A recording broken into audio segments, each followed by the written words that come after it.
नमस्कार प्यारे student and welcome back to my YouTube channel let's discuss. Dear student, जैसा कि स्क्रीन पर देख रहे हैं, आज हम डिस्कस करने जा रहे हैं क्लास 10th का विषय सामाजिक विज्ञान होगा, जो कि वर्कशीट नंबर 60 है और ये 6 जनवरी 2022 के लिए है।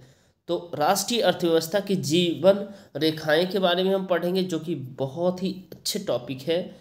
हमारी जो राष्ट्रीय अर्थव्यवस्था यानी भारत का जो राष्ट्रीय अर्थव्यवस्था है वो कैसी अर्थव्यवस्था है, ठीक है, किस किस चीज़ों से जो है ना हमारी जीडीपी कैसे ग्रो करती है, इस सब के बारे में डिटेल में पढ़ेंगे। हम अपने प्रतिदिन के जीवन में विभिन्न सामग्रियों एवं सेवाओं का प्रयोग करते हैं। इनमें से कुछ हमारे आसपास उपलब्ध होते हैं, जबकि कुछ अन्य चीज़ों की आपूर्ति दूसरे स्थानों से लाकर पूरी की जाती है। वस्तुएं तथा सेवाएं आपूर्ति स्थल तक अपने आप नहीं पहुंच जाती, यानी जो वस्तुएं हैं या सेवाएं हैं, जैसे ज़रूरत की जो वस्तुएं हैं, तो एक जगह से दूसरी जगह आसानी से ऐसे नहीं पहुंच जाती, उसके लिए भी कुछ ना कुछ तरीका है, ठीक है। वस्तु एवं सेवाओं की आपूर्ति स्थानों से स्थानों से क्या होती है, मांग होती है। स्थान तक ले जाने हेतु परिवहन की आवश्यकता पड़ती है, यानी कोई भी वस्तु एक स्थान से दूसरे स्थान ऐसे नहीं जाती है। जैसे मुझे चाहिए जूट चाहिए, तो मैं जूट जो है ना बिहार और बंगाल से जो है ना मंगाऊंगा, और उसके लिए ज़रूरत होगी और लाने के लिए परिवहन की आवश्यकता होगी, ठीक है। कुछ व्यक्ति इसको उपलब्ध करवाने में संलग्न रहते हैं और साथ साथ में इसमें उपलब्ध करवाने में कुछ व्यक्ति काम करते हैं। जो व्यक्ति उत्पादन को परिवहन द्वारा उपभोक्ताओं तक पहुंचाते हैं, और जो व्यक्ति क्या होते हैं, जो जहां उत्पादन हुआ है और उपभोक्ता उपभोक्ता मतलब उसका उपयोग करने वाला, ठीक है, जिन्होंने ऑर्डर दिया उन तक पहुंचाते हैं, उन्हें व्यापारी कहा जाता है, ठीक है। अतः एक देश के विकास की गति वस्तुएं तथा सेवाओं के उत्पादन के साथ साथ उनके एक स्थान से दूसरे स्थान तक वहन की सुविधा पर निर्भर करती है। इसीलिए समक्ष परिवहन के साधन तीव्र विकास हेतु पूर्व अपेक्षित है। तो कहने का मतलब ये सारे संसाधन जो है ना क्या होते हैं डियर स्टूडेंट, ये सारे संसाधन मतलब एक दूसरे पर निर्भर होता है, ठीक है। अब देखिए इस माध्यम से हम समझेंगे परिवहन के साधन। परिवहन के साधन में सबसे पहले क्या है, परिवहन के सबसे साधन में स्थल परिवहन है, दूसरा जल परिवहन है, तीसरा आपका वायु परिवहन है, ठीक है। ये याद रखेंगे डियर स्टूडेंट, परिवहन के 3 साधन होते हैं।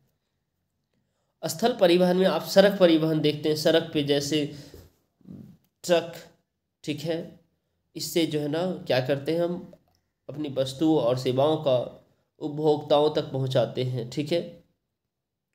रेल परिवहन, रेल परिवहन में आप जानते हैं मालगाड़ी वगैरह एक जगह से दूसरी जगह ले जाते हैं, एक राज्य से दूसरे राज्य ले जाते हैं, ठीक है, और पाइपलाइन के माध्यम से। तो स्थल पे जो है ना क्या होता है, पाइपलाइन आपने देखा होगा, इंद्रप्रस्थ गैस लिमिटेड जो गैस की पाइपलाइनें दिल्ली में बिछी हुई है, ठीक है। अब चलिए जल परिवहन में हम देखेंगे आंतरिक जल परिवहन, जल के अंदर, ठीक है, उसमें जैसे नाव वगैरह से, बोट वगैरह से, ठीक है। उसका समुद्री जल परिवहन, समुद्री परिवहन, समुद्र में परिवहन जो है ना उससे करते हैं, ठीक है। और वायु परिवहन में आप जानते हैं घरेलू विमान सेवा और अंतर्राष्ट्रीय विमान सेवा, ठीक है, यानी घरेलू विमान सेवा जो एक ही देश के अंदर देश के अलग अलग राज्यों में जाता है उसे डोमेस्टिक एयरवेज कहते हैं, डोमेस्टिक फ्लाइट कहते हैं। जब अंतर्राष्ट्रीय इंटरनेशनल से विमान सेवा क्या होता है, तो घरेलू विमान सेवा सार्वजनिक प्राधिकरण के लिए होता है और निजी के लिए होता है। सार्वजनिक के लिए हर कोई व्यक्ति जा सकता है, और निजी जिसमें सरकार के कुछ लोग हो जाते हैं, ठीक है। आई होप प्यारे स्टूडेंट यहाँ तक समझ में आ गया। और अंतर्राष्ट्रीय में जो विदेश जाते हैं लोग, जिस मतलब एरोप्लेन से, ठीक है, बाई एयर। अब यहाँ पे आपको ये समझना है भारत के विश्व के सर्वाधिक सड़क जाल वाले देशों में से एक है। यह सड़क जाल लगभग 54.7 लाख किलोमीटर है।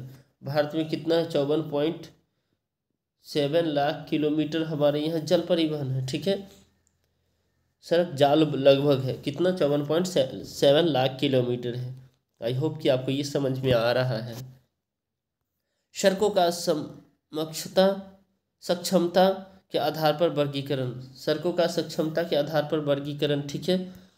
अब देखिए सड़कों का सक्षमता के आधार पर वर्गीकरण इसमें क्या है, जैसे स्वर्णिम चतुर्भुज महाराजमार्ग। स्वर्णिम चतुर्भुज राजमार्ग जो डियर स्टूडेंट क्या होता है, स्वर्णिम चतुर्भुज राजमार्ग जो कि दिल्ली, मुंबई, कोलकाता, ठीक है, महाराष्ट्र, चेन्नई, इस सबको जोड़ती है, उसको स्वर्णिम चतुर्भुज महाराजमार्ग योजना कहते हैं। राष्ट्रीय राजमार्ग जो अपने देश के अंदर चलता है, राज्य राजमार्ग जो एक राज्य के अंदर होता है, और जिला राजमार्ग जो है ना एक डिस्ट्रिक्ट के अंदर होता है जिला लेवल पे, और अन्य सड़कें यानी जो है ना क्या कहते हैं ब्लॉक लेवल पे होते हैं, और सीमांत सड़कें जो गाँवों में होते हैं। ठीक है, तो ये सारे जो है ना डियर स्टूडेंट, ये सड़कों का जो है ना एक तरीके का जो किस तरह से एक दूसरे से लिंकअप है।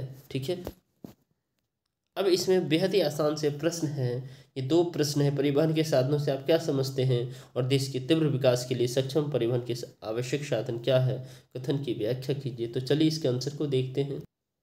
लगता है प्यारे स्टूडेंट ये वर्कशीट आपके लिए हेल्पफुल है, तो इसे ज़रूर लाइक कीजिएगा। चैनल पे नए हैं तो चैनल को सब्सक्राइब जरूर कर लीजिए, और वीडियो को शेयर कर दीजिए। ठीक है, ताकि आपको अपडेट मिलता रहे। ठीक है, चलिए तो आज का जो हमारा पहला क्वेश्चन है, परिवहन के साधन से आप क्या समझते हैं। परिवहन परिवहन एक माध्यम है जिसकी सहायता से व्यक्ति, वस्तु और विभिन्न संदेशों को एक स्थान से दूसरे स्थान तक पहुंचाया जाता है। परिवहन के साधन तीन प्रकार के होते हैं, यानी कि परिवहन के साधन तीन प्रकार के होते हैं। स्थल परिवहन में क्या होता है, रेल होता है, सड़क होता है तथा पाइपलाइन होता है। ठीक है, जबकि वायु परिवहन स्थल परिवहन में रेल, सड़क और पाइपलाइन अभी अभी हमने पढ़ा है। ठीक है, वायु परिवहन में जो डोमेस्टिक एयरवेज होता है, इंटरनेशनल एयरवेज होता है। डोमेस्टिक में एक प्राइवेट होता है और एक निजी होता है, प्राइवेट होता है और एक पब्लिक होता है। ठीक है, जल परिवहन में आपने समुद्र जल से देखा होगा, और जल परिवहन ऐसे। ठीक है, तो आई होप कि आपको ये समझ में आ गया। अब आगे का क्वेश्चन देखते हैं। इसमें क्वेश्चन नंबर 2 कह रहा है, जो देश के तीव्र विकास के लिए सक्षम परिवहन के साधन आवश्यक है, इस कथन की व्याख्या करें। तो परिवहन के साधन का महत्व क्या है। तो परिवहन के साधन मंडी के लिए कच्चे माल तथा तैयार माल को एक जगह से दूसरी जगह तक पहुंचाते हैं। ठीक है, इसके बाद आप देख पाओगे जो परिवहन के साधन देश को एकता के सूत्र में क्या करते हैं, पिरोते अर्थात बांधते हैं। ठीक है, जिस तरह से मोतियां को पिरोया जाता है। ठीक है, एक धागे में। ठीक है, परिवहन के साधन देश विकास को गति प्रदान करता है, और साथ साथ में कह सकते हैं जो परिवहन का जो साधन है वो देश में जो है ना एक ग्रोथ करता है, यानी जीडीपी में हेल्प करता है। और परिवहन के माध्यम से व्यापार को बढ़ावा मिलता है, व्यापार यानी अच्छे से व्यापारी किया जा सकता है परिवहन के माध्यम से। ठीक है, अब देखिए इसके बाद क्वेश्चन है, यहाँ पे कुछ और प्रश्न हैं।